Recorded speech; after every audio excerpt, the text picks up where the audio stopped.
हजारों वर्ष पहले जब धरती पर कलयुग की आहट सुनाई देने लगी, तब प्रयाग के पवित्र संगम तट पर एक अद्भुत सभा हुई। शौनक आदि महान ऋषियों का हृदय कांप उठा। उन्होंने देखा कि आने वाले समय में मनुष्य स्वार्थी, क्रोधी और अधर्मी हो जाएगा। उनकी चिंता अपनी नहीं बल्कि हमारी थी कि इस अंधकार में मानवता का उद्धार कैसे होगा। तभी वहां महर्षि सूत जी का आगमन हुआ। ऋषियों ने व्याकुल होकर पूछा, हे ऋषियों में श्रेष्ठ, क्या कोई ऐसा मार्ग है जो कलयुग के घोर पापों को धो सके? क्या कोई ऐसा अमृत है जो भटकती आत्माओं को परम शांति दे सके? सूत जी ने मुस्कुराते हुए कहा, ऋषियों, महादेव ने स्वयं इसका उपाय बताया है। वो उपाय है शिव पुराण। ये केवल एक ग्रंथ नहीं, साक्षात महादेव का वाङ्मय यानी शब्द स्वरूप है। ये वेदों का सार है और कलयुग के विष को मिटाने वाला अमृत है। यहीं से शुरू होती है महादेव की वो कथा जो हमारे मन के मैल को मिटाकर हमें शिव से मिलाती है। शिव पुराण का पहला अध्याय हमें सिखाता है कि जब अंधेरा बढ़ता है तो ज्ञान की एक लौ ही काफी है।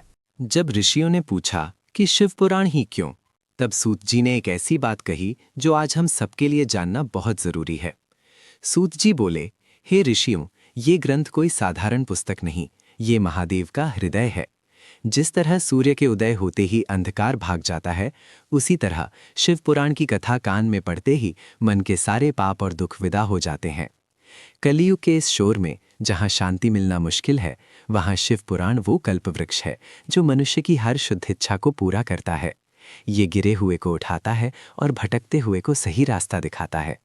जो भी इसे सुनता है वो शिवमय हो जाता है, क्योंकि शिव ही सत्य है और सत्य ही शिव है। शिव पुराण के तीसरे अध्याय में सूत जी जीवन के सबसे बड़े रहस्य से पर्दा उठाते हैं।